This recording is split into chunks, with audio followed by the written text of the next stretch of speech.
Depuis que j'ai les symptômes de l'anxiété, je ne me reconnais plus, disait une fille hypersensible dans un commentaire sur Facebook.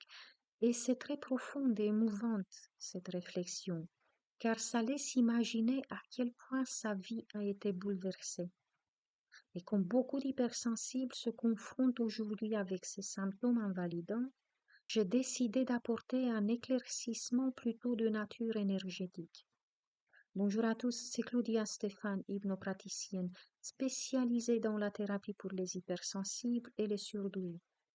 Si vous avez des épisodes d'anxiété et que cela vous gâche la vie à vous aussi, alors restez avec moi car cette capsule pourrait vous être utile.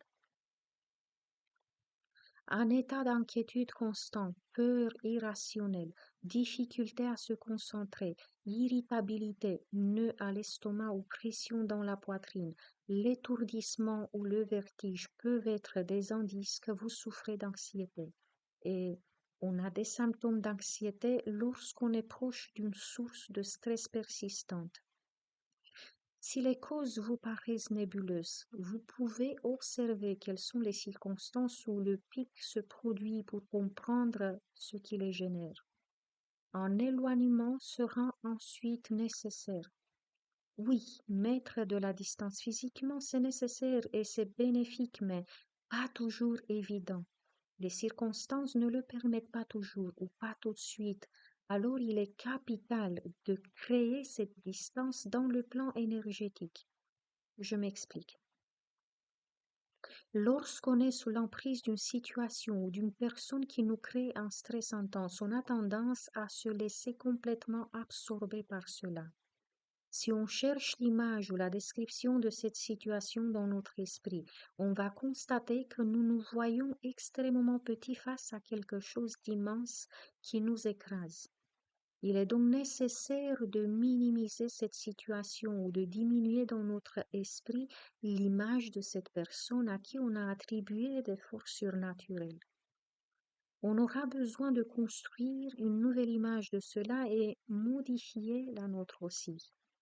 Comme Bob Proctor disait, je le cite souvent car il m'inspire beaucoup, l'image qu'on construit dans notre esprit est primordiale. Et il est important à préciser, cette image est essentielle, mais pas seulement. Le dialogue qu'on compose dans notre tête l'est aussi. Alors, si vous vous surprenez à penser à cette situation sombre ou que vous entretenez dans votre tête une dispute avec quelqu'un ou des propos défaitistes sur votre vie, il est urgent d'arrêter.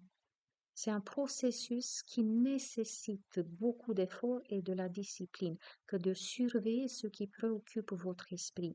Mais dites-vous que si on ne le fait pas, on revit la même chose, car là où il n'y a pas de changement, c'est en fait que les idées, les pensées, les dialogues antérieurs n'ont pas changé. C'est urgent de nettoyer notre tête de la boue accumulée.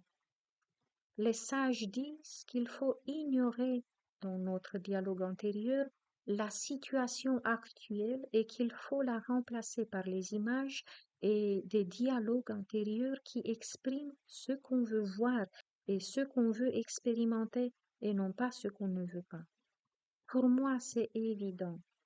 Arriver sur un chemin de développement personnel et surtout sur le chemin de la spiritualité, il n'est plus possible d'avancer sans entamer ce processus de surveillance des films qu'on passe dans notre tête afin de purifier notre esprit. On peut commencer par exemple par construire quelques modèles de dialogue sur des situations qu'on veut vivre et de les répéter lorsqu'on fait la vaisselle ou qu'on passe l'aspirateur chez nous ou lorsqu'on prépare à manger, dans des contextes où d'habitude on se dispute peut-être dans notre tête avec le voisin, avec le patron, avec notre conjoint, on a besoin de répéter consciemment le modèle de dialogue que nous aimerions avoir et ça pendant une semaine ou deux ou même plus pour voir des résultats. Et là, même si une source de stress est proche physiquement, la distance interposée dans notre esprit entre elle et nous est créatrice de paix et de changement bénéfique. Dompter son mental pour ne plus se laisser tyranniser, ça pourrait être le prochain pas pour vous, la prochaine marche à surmonter. Réfléchissez-y, parce que si ça se trouve, la clé de notre bonheur est vraiment dans notre main. Jusqu'à la semaine prochaine, je vous embrasse tous très fort. Prenez bien soin de vous et de votre âme si douce.